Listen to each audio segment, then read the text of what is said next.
Golden State Media Concepts bring you Book Review Podcast, a haven for bookworms of all ages and the widest genres, from mystery to memoirs, romance to comedy, fantasy to sci-fi. If you love to read, this is a podcast for you. It's the Golden State Media Concepts Book Review Podcast.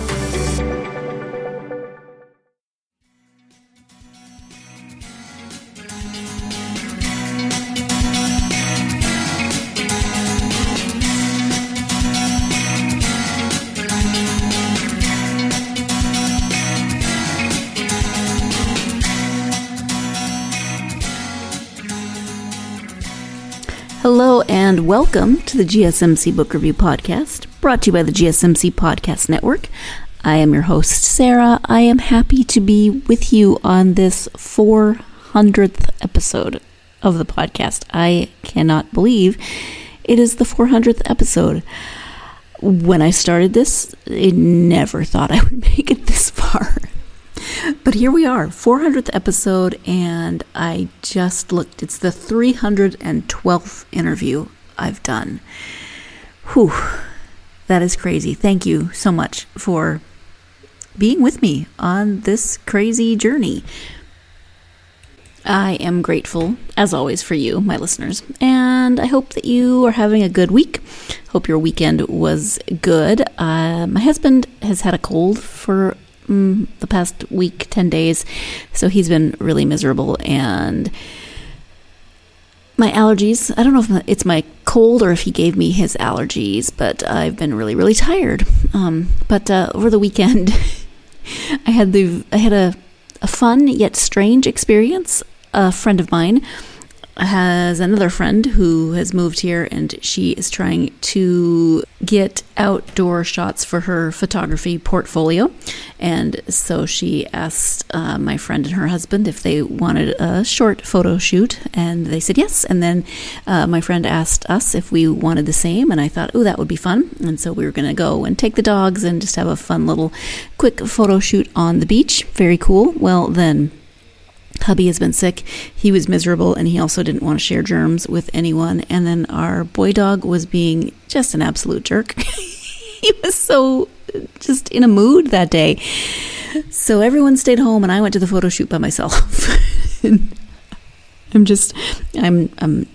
not a model. I'm not keen on being the center of attention. And so she says, okay, so just don't just stand there, act natural, do something, but make it look natural. And I was like, oh my gosh, if you say act natural, I'm like a preschooler in school photos, where they make that like totally weird grin that is in no way natural. But it went well. It was nice to be outside. It was nice to hang out with my friends and to meet some new people. It was a beautiful day, and the pictures turned out nice. There's a couple that I really, really like. My hubby says they're great. My mom says they're great, so I guess I have to listen to them. But just not what I was really expecting to do over the weekend. And that was right after I interviewed Anthony, who is today's author. That I went from interviewing to beach photography or photo shoot. Sounds like such a glamorous life, doesn't it?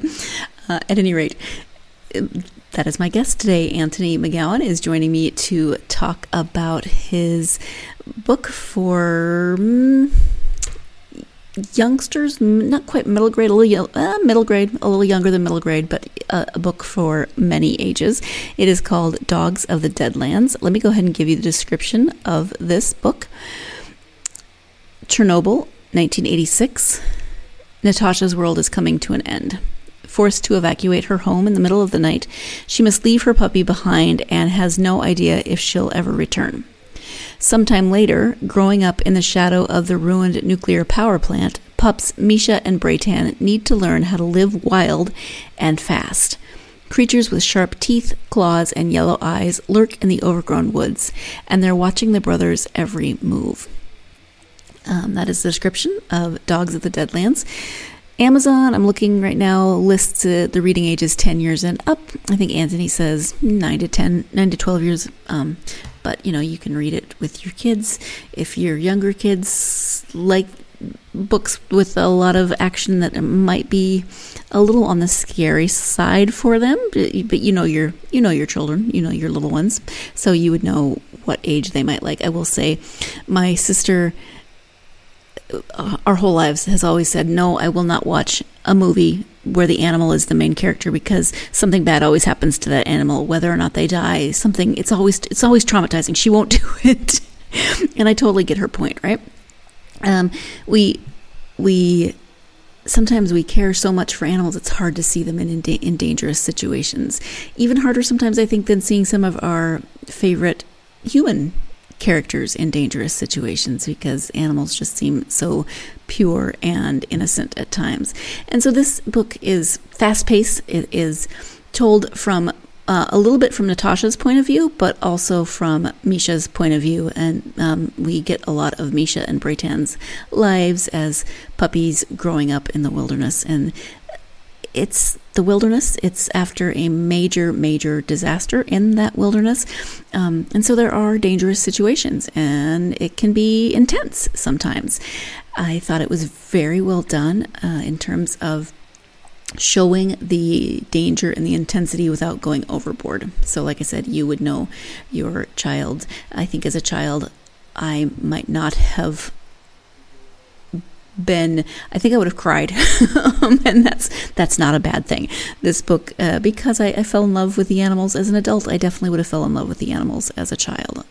But Misha and Braytan have all kinds of adventures, fun adventures, as well as the scarier adventures, and we get to watch them throughout that whole life. And we also get to follow Natasha a little bit as she goes from a 7-year-old in 1986, when this disaster forces her and her family to leave their home, to leave their pet in the middle of the night, and we get to follow her life and see how that all impacts her. So I really liked the perspective from both Misha's point of view, the dog's point of view, and also from the human's point of view, and just the differences. And of course, obviously, there's going to be differences in those storylines, but tying those two together, juxtaposing them against one another, I thought was very well done. At any rate, as you know, the book is called Dogs of the Deadlands. The author is Anthony McGowan. Let's go ahead and go to the interview so Anthony can talk more about this book.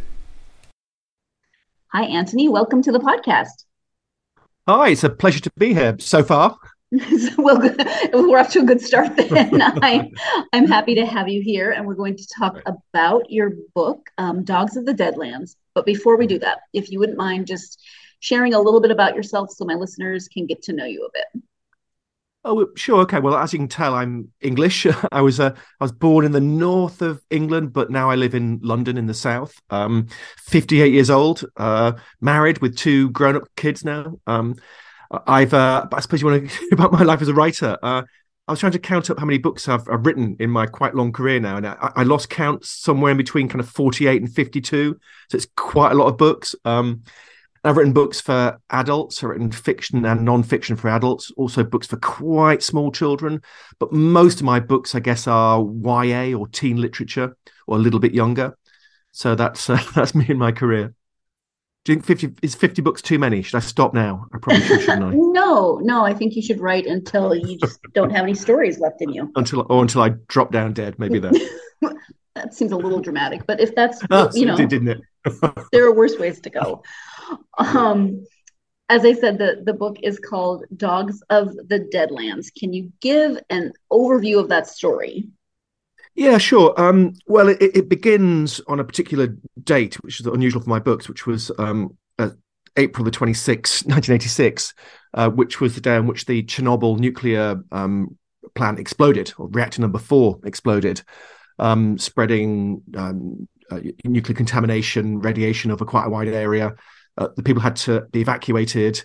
And once people were evacuated from the area, animals kind of moved in. So the whole area was rewilded. And that's a kind of background to it. But also that when the people were evacuated, they were told to be back in a week or so. And that they had to leave their pets behind, their dogs and their cats. But the people, of course, never came back to the local town, in particular, Pripyat. And so my story is about a particular puppy left behind called Zoya, and her struggles to survive in this growing up in this exciting wilderness. And so it partly follows Zoya's life and the life of her own puppies, but also then keeps tabs on the little girl, Natasha, who was given Zoya for her 7th birthday on the same night that the plant blew up. So essentially, kind of these two strands of the narrative, one following the life of the dogs and one following Natasha's life as she grows up. Mm-hmm. And I assume, your initial inspiration is pretty clear with what happened to the animals after Chernobyl, but what prompted that idea for you to be like, you know what, there's a story in there, especially from the perspective of both animals and humans? What prompted that inspiration? Yeah, what originally fired my imagination was there was a documentary on the TV about the rewilding of the area, and there was one particular shot. It was a National Geographic documentary, a particular shot of a pack of wolves that had occupied a deserted farmhouse or farmstead, and one particular wolf kind of jumped on an outbuilding and then onto the top of the farmhouse and howled in a kind of classic, almost cliched wolf-like manner. But in the background, you could just make out the ruined nuclear plant, and that juxtaposition of the natural and the domestic and the wild and the ruined plant. I thought, okay, that just really got me thinking. And then I actually read another article, I think also in the National Geographic magazine, about the dogs that had been left behind. And so some managed to survive, 30 years later, but most of them survived by scavenging off the humans who were still working in the new ruined plant. So those were the two kind of inspirations for the animal side of the story, of the rewilding process, and also the dogs that somehow managed to survive in that wilderness. And then I suppose I wanted a human angle to the story as well. So we follow Natasha's life, which is not a particularly happy one. So she had one glorious night with her puppy Zoya, where I know you're a dog owner, as am I. But that she forms that instant bond of love with her new puppy, takes it to bed, and that's when the catastrophe happens, and they're pulled apart. So for all of her life, there's this little puppy-shaped hole in her heart. And although she's clever and successful, she never quite heals. And I wanted to find a way of, I suppose, bringing her together again in some way with that beautiful thing that she'd lost. So that was the human driver in the story. Yeah, and you really just had to rip out our heartstrings with the beginning of that story, didn't you? Because literally, she gets the dog for her 7th or 8th birthday, and then that's it, one night. Yeah, exactly. And I also tried to, being a writer, I'm an appallingly cruel person, a terrible person, and I derive immense pleasure from upsetting people and making them cry. So I also, at the end, I tried to have one of those kind of sad, happy, tearful endings, because it's what makes me happy, making other people sad. What makes me happy.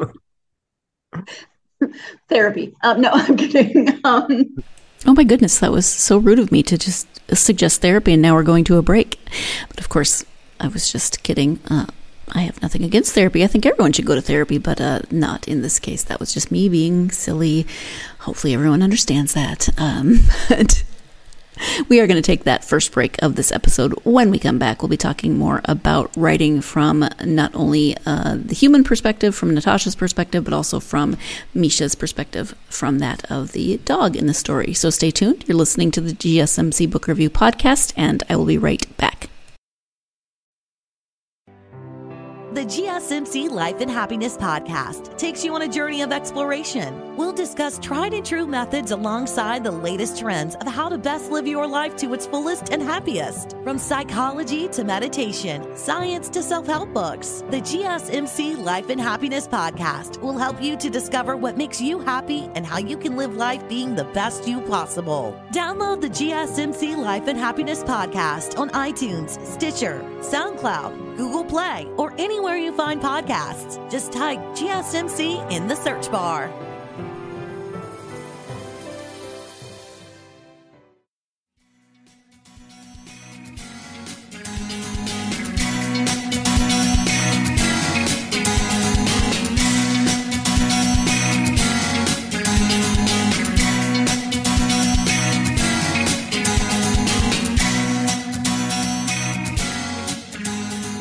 Welcome back to the GSMC Book Review Podcast. I am speaking today with author Anthony McGowan about his book, Dogs of the Deadlands. Let's go ahead and return to that interview.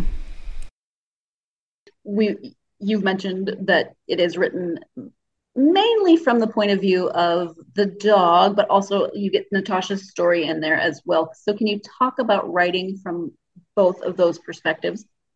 Yeah, I mean, I guess now it's probably 2/3 the animal story to 1/3 Natasha's, or maybe even more skewed towards the animals. I mean, actually, in the original draft of it, there was slightly more of the human side of that equation. I had two big digressions, which probably slightly, I don't know, there were some of the best things I've ever written, but they slightly distorted the book, I think. So they had to go kill your darlings, as I say.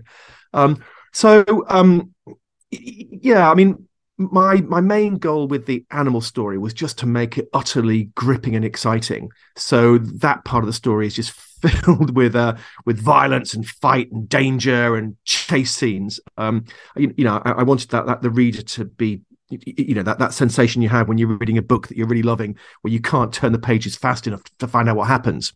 So it's meant to be a really gripping, thrilling adventure story. And I suppose, but there's also an emotional core in there, and that most of that part of the story follows the two puppies of Zoya, Misha and Bratan. And Bratan has, I suppose, he's disabled because of the effects of the radiation. So Misha kind of is his carer in a sense. So that kind of bond between those two brothers is the emotional core of that story, and around that you get all the hopefully exciting kind of scenes. So that was that side. On the other side, I suppose it's all about Natasha's sadness and how she can somehow find a way of healing, which I think happens at the end. So, but yeah, I mean, in terms of what I was trying to achieve, on the one side, I wanted just this utterly gripping wilderness adventure, but also I wanted to have that emotional core, I suppose, on both sides. In terms of kind of the excitement level and for Misha and Braytan, a lot does happen to them. Do you have readers or an editor who reads that and says, maybe you've gone too far with the excitement level for the age group that you're aiming at, or do you kind of police that yourself? Well, I suppose that there's no limit to how much excitement you can cram into a book, especially for younger readers. I suppose the only area in which you might feel restricted is to do with the level of violence and the level of gore. And I thought I'd get more of a pushback from my editor than I actually got on that, because it is quite gory and visceral. I suppose I should explain that the dogs have got to survive in this rewilded environment, and they're kind of big enemies, really, of the wolves. And a lot of the kind of action concerns the dogs battling against the wolves. And a lot of those kind of fight scenes are that I just try to make them as utterly compelling and gripping and gory and grueling as I possibly could. Although in that, I actually took my lead from a couple of books by Jack London, which I read as a school kid, and I kind of revisited them as part of the process of thinking about this book. It's Call of the Wild and White Fang, and I'd completely forgotten how incredibly gory that they are. They're brutal books, wonderfully brutal books, and so I wanted to capture some of that Jack London kind of brutality and realism, and I wanted to make these books feel real, not at all saccharined, or there was no soft focus on those animal interactions at all. But no, so excitement, I don't think anyone would ever complain about too much excitement in a book. But the gore, I pushed that, I think, as far as I could. Mm-hmm. And I will say that it's been about 30 years since I've read Jack London. We had to read those in high school, and I hated them, and I did not hate this story. So you've done good. At least maybe it's the 30 years intervening in there, but I enjoyed this much better than I enjoyed the dogs in those stories. It's really worth revisiting London. He's a fantastic writer, and I do think, again, he turns both those dials up to the maximum: the excitement and also that kind of the gore.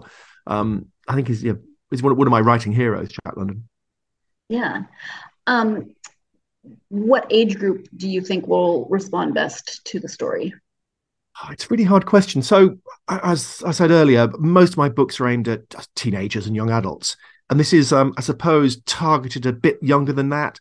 That kind of, I suppose it's being sold in the UK as a book for 9 to 12-year-olds. But I actually think it's probably a book aimed at older children than that. So I'm kind of hoping that almost anyone could enjoy this. And in fact, most of the adults I've come across, most of the readers I've come across have been adults who, the kind of adults who like this sort of animal adventure. So I guess I'm really hoping it appeals to pretty much everyone. Although I'd certainly say that it's not suitable for children younger than 9. I think it's just too dark for really small children. Right. Yeah, definitely not something to read before bed with small children. No. Yeah. And then what do you hope that readers might take away from the story? So my central goal as an author is always to entertain the reader. But I give as wide a definition to entertain as I possibly could. I'm trying to stimulate, frighten, amuse, educate in some ways the reader. So essentially, I wanted them to care about the characters and really to want to find out what happens to them. But also along the way to feel those intense emotions that you feel when you're reading a book that you're really loving. I suppose I had as well as a secondary kind of goal that aim to explain that world to them, both the fascinating rewilding of that environment and something of the background to the disaster. But essentially, what I wanted the reader to do was just to be loving this book and to be desperate to find out what happens next. Okay, and I often ask about character development. How, for you as the author, was developing animal characters different, if at all, from developing your human characters? Like, what did you put into kind of thinking about those characters as opposed to some of the human characters? Yeah, it's such a good question, and it was very, very hard not to anthropomorphize those dogs and the wolves. And I did that a little bit. I mean, a lot of the books that I loved as a younger reader, books like Watership Down, and those kind of animal adventures where the animals are kind of basically humans. I was trying to push against that a little bit, and I wanted to make it as naturalistic as I possibly could. But I wanted to take the readers inside the heads of those animal characters. And so it was impossible not to make them a little bit human in their emotions and ways of interacting. But what I didn't give them was language, or occasionally there'll be a kind of translation of a dog bark into a yes or a no, that kind of thing. But they don't speak in elaborate speeches. But also I follow my main central point of view dog character, Misha, all the way through his life from being a puppy to being a very old dog. And so I wanted the reader to go on that journey with that dog. So obviously the character develops. It begins as a little naive puppy and ends as a grumpy old guard dog, I suppose. So I suppose in terms of development, the development was just the course of that dog's life and the things that happened to it. So that was the kind of character development there. It was almost the interaction of that animal with the events that occur in its life. On the human side, you can be more complicated with the psychology. So Natasha begins a very normal little child. This terrible thing happens to her, but both being torn away from her puppy, but also being torn away from her world, from the small town where she was brought up, put into this alien city, and never quite putting down roots anywhere. So that was her journey. But I suppose, again, whenever I'm thinking about a character, I tend to begin just with that moment in time when the story begins, and their character then organically develops with the plot. So you don't have a fixed idea of what I don't as an author. You have just a little kind of seed-like concept of what that character might be, but you never quite know how it's going to fully flower or develop. Fair enough. Yeah. How about research? Obviously, you needed to know a little bit about Chernobyl and the aftermath and the animals that survived that. But what kinds of research did you do for the story? Yeah, well, I mean, with almost all of my other books, basically the research was remembering. I was thinking back to stuff that happened to me when I was at high school or whatever. But this is very different. This involved just so much research. I wanted to get it exactly right. So that was both into the nature of the original disaster.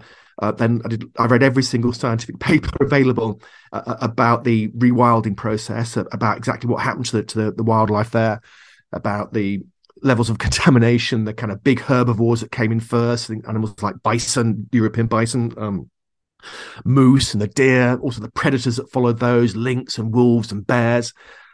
So I just read everything about that. But the most important research for me was about the relationship between dogs and wolves. So once again, I hunted down every single scientific paper about this. And it was, genuinely fascinating. Perhaps almost too fascinating. I think there's various dangers as an author. There's different ways of putting off the actual writing process, and research can be one of those excuses that you use to avoid actually sitting down and typing. But yeah, so I obsessively looked into wolf behavior, read every paper about that and about dogs and wolves interacting in the wild. It's probably worth explaining to listeners now that basically dogs and wolves are the same species. They can fully interbreed, have fertile young, which is the definition of them being the same species. But they've drifted apart in evolutionary terms. So there's things that wolves can do that dogs just can't anymore. And also I read lots of papers about this interaction between dogs and wolves. And it never normally ends well for the dogs. Essentially, if a dog meets a wolf, it can go one of two paths. And 99 times out of 100, the wolf will just kill and eat the dog.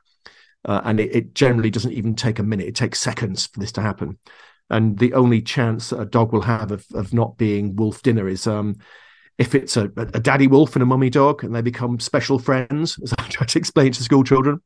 That I suppose is floating in the background. It's why my puppies have managed to survive, because they're half wolf. Right. So yeah. So I steeped myself in the research, both because it was fascinating, but also because it's easier than writing. Yeah, I would imagine. But it does sound fascinating. You probably noticed that I did just cut myself off mid-thought, not mid-thought, but kind of in a segue. It will make more sense, hopefully, when we come back from break. But to the point that Anthony just made, it's easier than writing. Maybe. It's probably all relative, right? Like maybe writing some days seems really, really, really hard compared to some other things. And maybe sometimes it seems vastly easier than doing other things. I don't know. It's got to just depend, right? At any rate, let's go ahead and take our second break of this episode. When we come back, more with Anthony. You're listening to the GSMC Book Review Podcast, and I'll be right back. Tired of searching the vast jungle of podcasts? Now listen close and hear this out. There's a podcast network that covers just about everything that you've been searching. Hey! The Golden State Media Concepts Podcast Network is here. Nothing less than a podcast bliss with endless hours of podcast coverage. From news, sports, music, fashion, cooking, entertainment, fantasy, football, and so much more. So stop lurking around and go straight out to the Golden State Media Concepts Podcast Network. Guaranteed to fill that podcast itch. Whatever it may be. Visit us at www.gsmcpodcast.com. Follow us on Facebook and Twitter, and download us on iTunes, SoundCloud, and Google Play.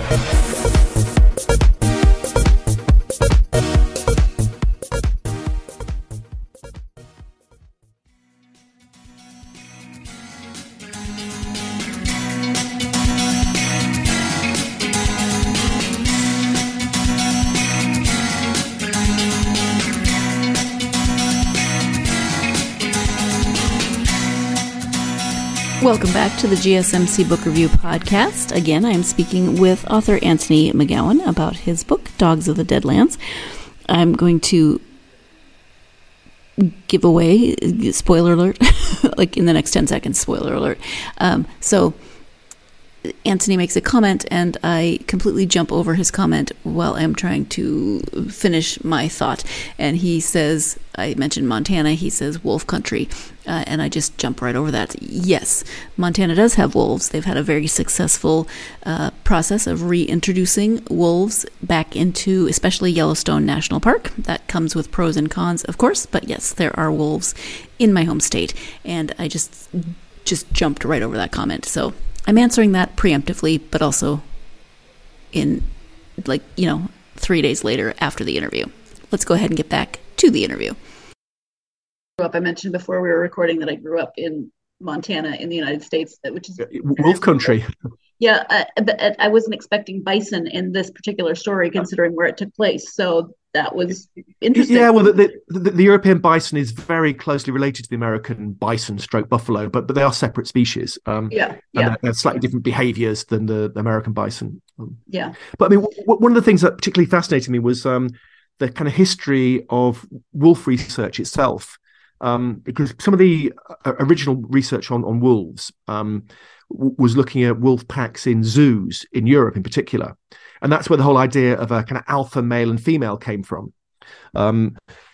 So, you'd have the two main male and females, and then a strict hierarchy beneath them with, the omega wolves at the bottom. And then from the 1970s, when people started to look at wolf behavior in the wild as opposed to in zoos or domestic settings, found that didn't seem to quite work. That basically wolf packs in Europe, where most of the early research was done, were basically just a family. So a mother and a father, the pups from the previous generation, and one more generation of pups. And so that way of looking at wolves packs as being dominated by an alpha and a alpha male and female, then the hierarchy went out of fashion. But then more recently, when people have studied wolves in America, where again you get these much kind of bigger wolf packs in places like Yellowstone, in fact, that kind of idea of an alpha male and female has almost had a resurgence. And it's almost kind of tracking different ideological trends in the wider society. So maybe in the 1930s, that strict hierarchy kind of appealed to some people. And then later on, the 70s, that kind of fell out of fashion, but now maybe it's back in fashion again. So yeah, so in my book, I do use a terminology of alpha male and female, but hopefully in a way that doesn't necessarily imply that strict hierarchy, but just the two main male and females in the pack, I call alpha and male and female. Mm-hmm. So that's a slight digression there. I apologize. It's still in my head, all this research. No, I get it. And actually, I've read some of those same, or I've heard a lot of those same studies in terms of. Wow, my dog just sneezed really loud. Sorry. I heard that was a dog sneeze. That's beautiful. I've read some of those or heard some of those same studies of, the alpha. Is there a strict alpha? Is there not? It's kind of, been debated for a while. Yeah, I mean, it's almost a terminology thing. That do you call it the male and the female, or do you call it the alpha male and the alpha female? Are there any other you've written, you said 50 books, so we can't talk about all of them. But are there any writings or books that you would like to highlight? Well, I was pondering this the other day, and in fact, it turns out that in almost all of my books, there's a kind of animal theme that runs through them. I'm probably best known in the UK for a series of books I wrote about two brothers in a very difficult situation, and being brought up in poverty in the north of England. These books called Brock, Pike, Rook, and Lark. And although they're focused on the human side of the story, there's always a kind of animal theme that goes through it. And I've also written a series of straightforward kind of animal books, I suppose. I don't know if Willard Price is still a big writer in the United States. Is he still a big name? Potentially, I'm not sure actually. He was a huge writer for young people from the 50s all the way through the 70s, and that kind of fell out of favor. Yeah. But again, he wrote books about two teenagers traveling the world, collecting animals to sell to zoos. So kind of, okay. And the early ones, the first book's called Amazon Adventure, and in that the two brothers go into the Amazon jungle to collect animals, but they want a baby anteater. So what do? You kill the parents to get the baby to sell to zoos. So it's they're kind of quite brutal. They become slightly more ecologically aware later on. But anyway, a few years ago, I was employed to continue the series.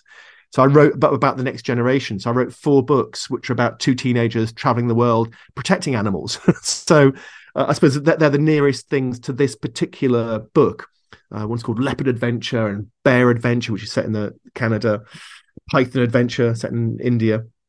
So they're again animal focused. Although again, it's more about the humans protecting the animals than from the animal point of view. I can definitely see why that author would have kind of fallen out of circulation quite so much if that's the case of let's just eliminate the parents. Not a big deal. Yeah. No. And are you working on anything new currently? Well, I was kind of working on a sort of, not a sequel, but a follow-up to the Dogs of the Deadlands, set in a similar kind of world. And for the first time in my quite long career, I suddenly realized, 15,000 words into it, that it wasn't quite working. So I've had to abandon it, which is a terrible blow for any, 6 months work down the drain. But I think sometimes that's going to happen in a writer's life. You just realize that original idea wasn't quite strong enough or as strong as you thought it was. So, literally last week, I decided I couldn't carry on with that. Oh, so wow. now I'm in that a very rare period for me of just trying to, do some blue sky thinking. Yeah. Well, you never know. Maybe it doesn't work at all, or maybe sometime down the road you think of a way to reimagine it or something. Yeah, that's a good point. Yep. Yeah. Who knows? You've written a lot, obviously. Is it something that you always wanted to do, even from when you were a kid, or how did you come to decide to write for publication? Yeah, well, I guess by my mid-teens, I'd kind of reached that point where I realized that I quite enjoyed writing, whether just essays at school or creative writing stuff. And I began to write terrible poetry to try and impress girls. Never worked. But I knew that language was my thing. So I began to think that I might have a life where I had a job and then wrote on the side. I kind of planned that. And I spent a lot of time at university. So my big life plan was to become a university lecturer in philosophy, was my kind of academic subject, and then write one literary novel a decade. But I never quite got the job in a university. I had various sort of not very interesting jobs. And so the very first book I wrote was a book called Hellbent, which is about a teenage boy who in the first chapter dies and goes to hell. A sort of retelling of Dante's Inferno. I wasn't even sure what kind of book it was. I didn't know if it was an adult book or a teenage book. But eventually that got published. I did have another job on, my day job then. But just gradually the kind of writing took over. And after a few years, I was able to focus full time on it. But no, so mine wasn't the kind of life that you could really plan, I suppose. Or is any life the kind of life you can plan? But insofar as I had a plan, it didn't work out. Mm-hmm. Well, it worked out in a different way, so that's good. Maybe. I just met you, so I can't judge. What do you think draws you to writing books geared for, the younger end of the population? Well, I think a lot of that is to do with the kind of experience that I had when I was a teenager. So I was brought up in the north of England. I went to school in a city called Leeds in the north of England, which is a kind of quite a working class sort of place. And I went to a particularly tough school where, every single day was full of conflict and violence and fear and tension, anxiety and love and hate. So all the things, I suppose, that fiction's made out of. And so, years later, when I did start thinking about my first book, my mind would always drift back to those intense, passionate, dangerous teenage years. And that's what I began to write about. So it just seems to me like an endlessly fertile area for fiction, that kind of YA teenage years. So my first 3 or 4 books were teenage books. But then I began to have children, and then that sort of pulled me back to write for slightly younger people. And that, but again, exploiting the kind of memories and experiences I had when I was a younger child. But I suppose I'm slightly unusual in that I really have written for, everyone. I've not yet written one of those kind of quilted books that babies wipe their drool on with a picture of a carrot on every page. But apart from that, I've literally done everything. And I'm maybe that's a bad idea. I've never quite focused on any one area of publication. So before Dogs of the Deadland, my last book was a non-fiction book about philosophy. Again, it's got a dog in the title. It's called How to Teach Philosophy to Your Dog. which is about me and my little dog Monty, who's not here today. He's off having adventures. It's us wandering around North London talking about philosophy. So, which couldn't really be further away from my kind of YA or younger fiction.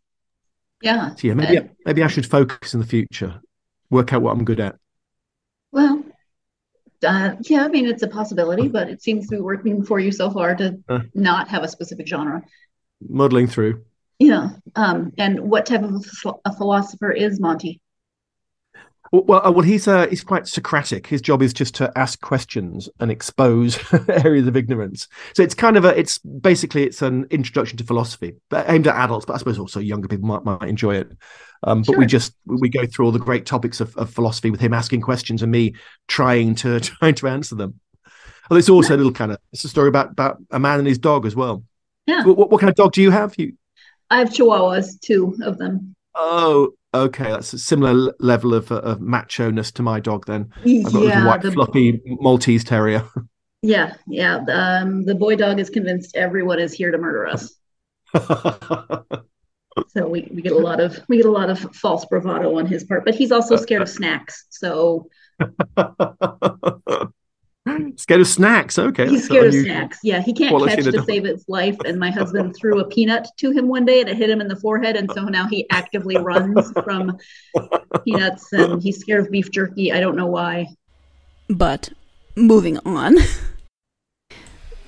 Yes, actually, moving on to our final break of this episode, and I'm laughing because I had kind of forgotten that we'd had that conversation about Chalupa, the boy dog, being scared of everything, and then I made that comment about him being a jerk at the beginning of the episode, so I'm really putting him in a bad light. He's a very, very sweet little puppy when he wants to be, and sometimes he's a very grumpy old man when he wants to be, so he's a puppy. He's 9, he's not a puppy, but you know what I mean. He's a puppy of many facets.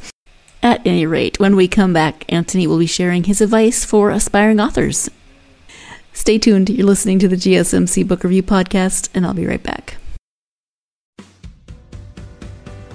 The Golden State Media Concepts Travel Podcast, the show that gives you advice on everything travel. We explore places you've always wanted to go, as well as giving tips for traveling in those places. We'll give you advice on the best sites for travel tips, information, and discounts. Join us as we travel the world, explore cultures, and meet new people. The Golden State Media Concepts Travel Podcast has got you covered. Download the GSMC Travel Podcast on iTunes, Stitcher, SoundCloud, Google Play, or anywhere you find podcasts. Just type GSMC in the search bar.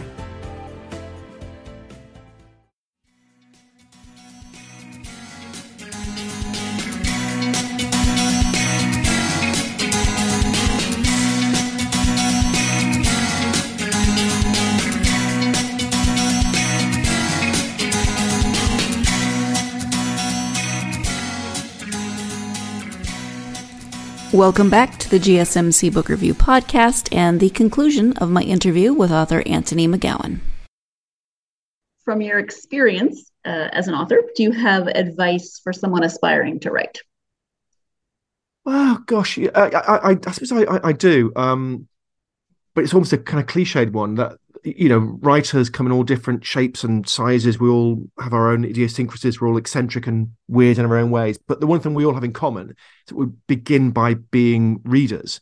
So I honestly believe that every writer creates as a kind of weird product of reading. So the reading and the writing are intertwined. It's a really brilliant book that I just finished. The George Saunders book, which is, what's it called? It's a Swim in the Pond in the Rain, where he looks at a series of Russian short stories, which are all read, which he all in the part of the book, and then talks about them. And just that beautiful interaction with that other text is fantastically fertile. So I think that's the key for being a writer, is to first of all is to learn how to read like a writer. So whenever you read a text, try and work out exactly how it's achieved the effects that it has. What works, what doesn't work. So that intense involvement with other texts, I think, makes you a better writer. So there's that. when I talk about this with other writers, it seems that we fall into two different camps as well. There are the kind of writers who think that that the creative process is purely internal, that it's almost like laying an egg. The process is between you and your imagination and your own voice, and then you sort of present this beautiful egg to the world. I almost think it's like when you have a toddler and you're potty training them, and they sit on their potty, they produce it, they show it to the world. See, I've done a poo, Ma, I did a poo, and so that's that internal self-centered way of looking at writing, and obviously a lot of the greatest writers work in exactly that kind of way. But I prefer a different paradigm of writing, which is it's more like an act of communication. So I actually always think about my readers. I'm thinking, am I gripping you here? Am I boring you? Am I amusing you? Am I exciting you? So, and that helps me. It helps me to think about having that reader. In fact, maybe that's partly because I often write for younger people, and so I can't simply write for myself because I'm not a 14-year-old person. I'm a late middle-aged person, so I've got to imagine myself into that reader's mind as part of that creative process.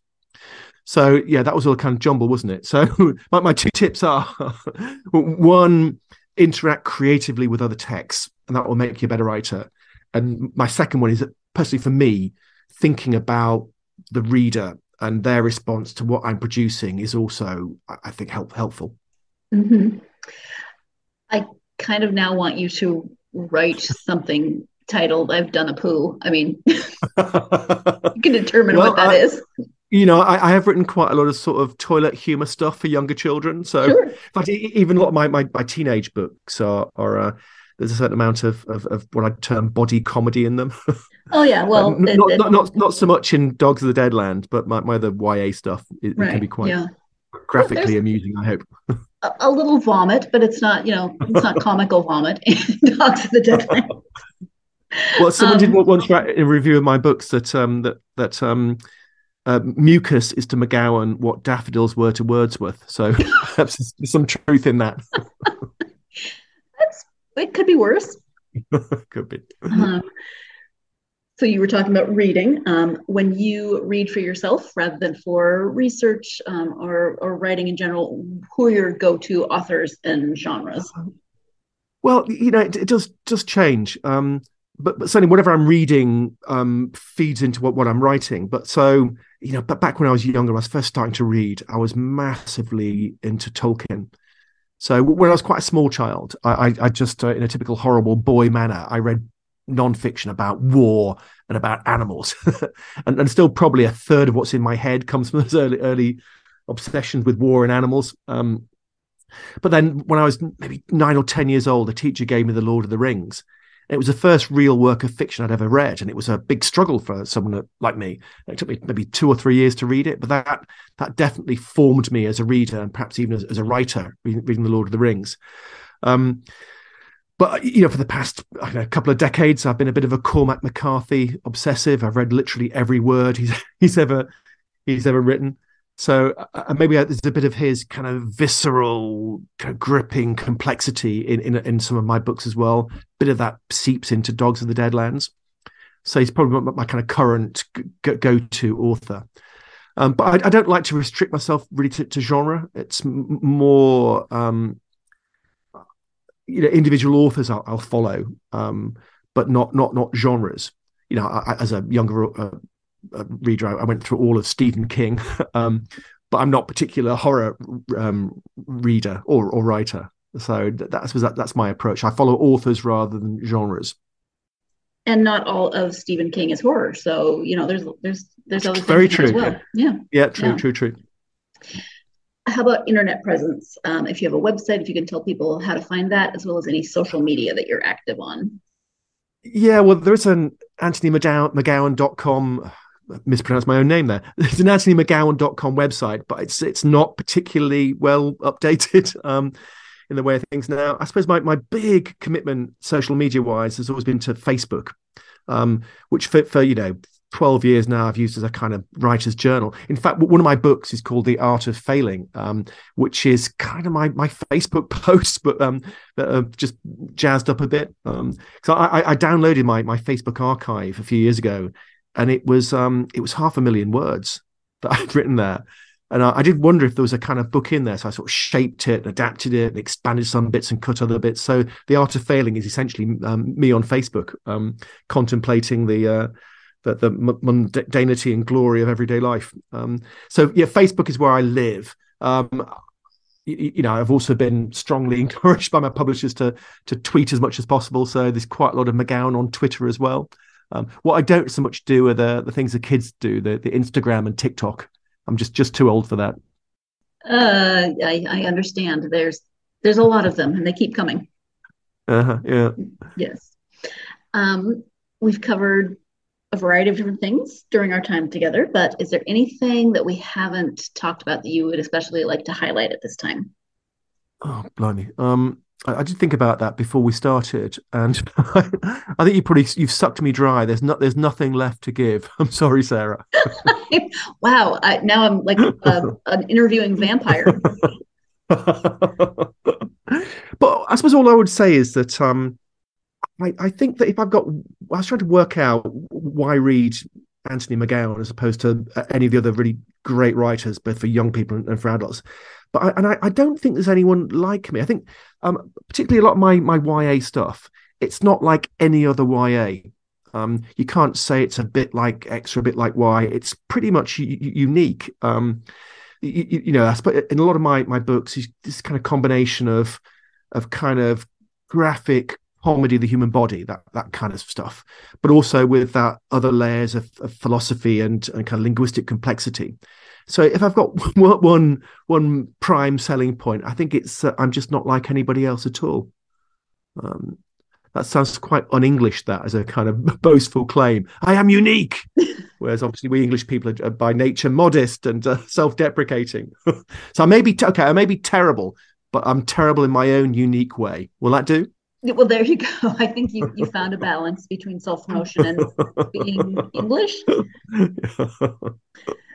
All right. Well, thank you so much for taking the time to talk to me about Dogs of the Deadlands and writing. I really appreciate it.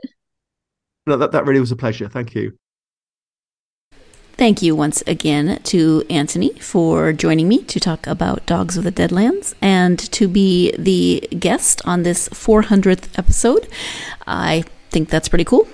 As I said at the beginning of this episode, I am grateful for you, my listeners, for sticking with me and hanging out to hear from so many authors. And I'm grateful to all of those authors who have joined me for their episodes of this podcast. I have learned so much from everyone I've talked to, and I have read so many authors that I never would have read before. So I'm very, very grateful for the entire experience. But thank you again to Anthony. And if you have kids of many ages, you might want to check out Dogs of the Deadlands or some of Anthony's other books. As I said, this could make your kiddo cry if they are sensitive, but that's just because the dogs are getting into stuff as dogs do when they live in the wild, and they're going to have adventures. And so you might have an adventurous kiddo who loves these kinds of stories, and you may have a sensitive kiddo who loves these kinds of stories. At any rate, you're going to know your kiddo's preferences. And if they love animals and they love animal stories, you should definitely check this out. And maybe it's something you want to read with your children of different ages. Maybe it's something they want to read on their own. All good options. But definitely check out this and any other of Anthony's books that sound like they might be interesting to you or your children or grandchildren or nieces or nephews or, whatever children you have in your life that you like to buy books for. I hope you will join me for the next episode, which will be on Friday this week. Had 2 interviews this week, so we'll have a Friday episode. I will be speaking with author Mary T. Ford about her book, Boy at the Crossroads, From Teenage Runaway to Class President. I don't want to give too much away, but the teenage runaway had quite the adventures at 13. You're just going to have to tune in to hear more. Please join me for that episode on Friday. And as always, if you are a fan of this podcast, please leave a review, written or starred. Either way helps get this podcast out to more listeners. Make sure you're liking, subscribing, following, whatever options are available on the platform that you listen on so you know when new episodes come out. And also follow us. Me and the podcast, I don't know. Follow the podcast on social media, Facebook, Twitter, TikTok, and Instagram. Thank you in advance for any and all of those things that you may choose to do. I hope you're having a great week. I hope you had a good weekend. Maybe it had an adventure of something you never expected to find yourself doing, as did mine. But whatever you're doing, whether it is unexpected adventure or simply doing your usual day-to-day routine, I hope that you always have time to get yourself lost in a good book. Thank you so much.